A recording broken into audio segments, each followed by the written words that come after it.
थार के तपते रेगिस्तान से इस वक्त एक के बाद एक मिल रही खुशियों की खबरें। जहां कभी गोडावण जैसे दुर्लभ पक्षी के अस्तित्व पर संकट के बादल मंडरा रहे थे, वहीं आज सुदासरी ब्रीडिंग सेंटर से बार बार नई उम्मीदों की किरण फूट रही है।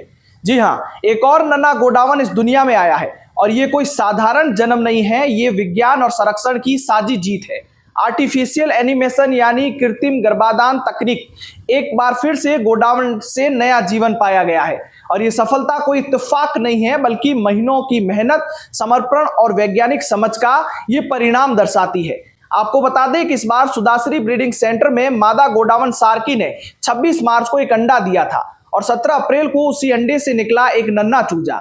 एक नई जिंदगी, एक नई उम्मीद। सुदासरी का ये संरक्षण केंद्र बनता जा रहा है वहीं गोडावण का सुरक्षित स्वर्ग, जहां से लगातार आ रही है खुशियों की खबरें।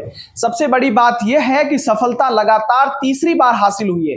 पिछले साल 2024 में पहली बार इस तकनीक से गोडावण का जन्म हुआ था और अब 2025 में दो और नन्हे गोडावण ने अपनी नई परछाइयों से थार की रेत को महका दिया है। गोडावण की गिनती अब बढ़कर रेगिस्तान में 55 हो चुकी है और हर एक नया चूजा हमें कदम से कदम आगे ले जा रहा है, उस मंजिल की तरफ जहां गोडावण फिर से थार की शान बन सकेगा। अब आप सोच रहे होंगे कि आखिर ये काम कैसे हो रहा है, तो सुनिए, ये कहानी भी कम दिलचस्प नहीं है। दरअसल रामदेरा सेंटर में एक नर गोडावण है जिसका नाम है सुदा। इस सुदा को वैज्ञानिकों ने करीब 8 महीने तक स्पेशल ट्रेनिंग दी गई और उसे एक नकली मादा गोडावण के मॉडल के सामने रखा गया ताकि वो प्राकृतिक तरीके से नहीं बल्कि कृत्रिम तरीके से स्पर्म दे सके। ये एक बेहद धैर्य और समझदारी का काम था। आखिरकार सुदा ने स्पर्म देना शुरू किया और यहीं से शुरुआत हुई चमत्कार की। सुदा से लिया गया स्पर्म सुदासरी के संरक्षण केंद्र में लाया गया, जहां मादा गोडावण सार्की के शरीर में कृत्रिम गर्भाधान किया गया। वहीं आपको बता दें कि 20 मार्च को यह प्रक्रिया शुरू हुई। मैं 6 दिन के भीतर 26 मार्च को अंडा दिखाई दिया और 17 अप्रैल को उस अंडे से एक नई जान बाहर आई है। अब इस नन्हे गोडावण के जन्म के साथ ही गोडावण संरक्षण के इतिहास में एक और सुनहरा अध्याय है, वो जुड़ गया है। आपको बता दें कि ये पूरी तकनीक भारत ने खुद ही विकसित की है। इसका आइडिया अबू धाबी से आया है, जहां international fund for Houbara conservation foundation ने हुबारा पक्षियों पर इस तरह के प्रयोग किए थे।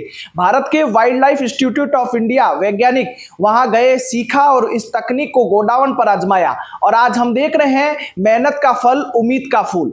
क्योंकि गोडावण, जिसे ग्रेट इंडियन बस्टर्ड कहते हैं, कभी खुले मैदानों में बादशाह थे, लेकिन अब उनकी संख्या सिमटकर कुछ दर्जनों में रह गई है और सरकार लगातार प्रयास कर रही है। सड़कें, बिजली के तार, खेतों में फसली, इंसानी दखल, इन सब ने गोडावण पर छीन लिया था। पर अब जब हम लगातार सुन रहे हैं कि सुदासरी के कुंड से एक के बाद एक चूजे निकल रहे हैं, तो दिल में एक अजीब सी खुशी मिल रही है। ये हर चूजा सिर्फ एक ही पक्षी नहीं है, ये संघर्ष की जीत है, उम्मीद की जीत है और प्रकृति के साथ निभाए वादे की एक जीत है। आर्टिफिशियल एनिमेशन से गोडावण का जन्म सिर्फ एक वैज्ञानिक उपलब्धि नहीं है, ये भविष्य का वो बीज बोने जैसा काम है जो हर नया चूजा इस वचन का प्रतीक है कि हम अपनी धरती को, जैव विविधता को बचाने के लिए कुछ भी कर सकते हैं अगर चाहे तो। आज जब सुदासरी के ब्रीडिंग सेंटर में गोडावण की संख्या 55 पहुंच चुकी है, तो ये आंकड़ा सिर्फ एक संख्या नहीं है, ये एक नई जीवन की गिनती है और एक नए सवेरे की दस्तक है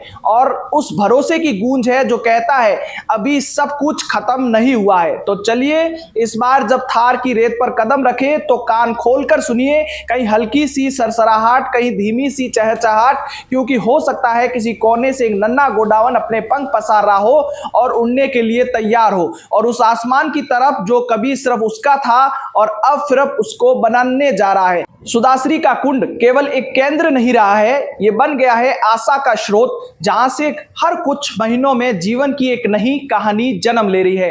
गोडावण का बचना सिर्फ एक पक्षी का बचना नहीं है, ये हमारे भविष्य की रक्षा है, ये प्रकृति के साथ किए वादे का निभाना है और ये उस सुनहरे थार की पहचान को फिर से जगाना है, जहां हर उड़ान में उम्मीद होती है, हर गीत में जीवन गूंजता है। थार की रेत अब फिर से सुन रही है गोडावण की ननी टपटपाहट और हम सब बन रहे हैं इसके गवाह, एक अद्भुत चमत्कार के जो लगातार वैज्ञानिक प्रयास कर रहे हैं। इन्हीं उम्मीदों के साथ मैं आपका दोस्त सूर्यवीर सिंह तंवर मिलते हैं एक नई खबर के साथ। तब तक के लिए धन्यवाद।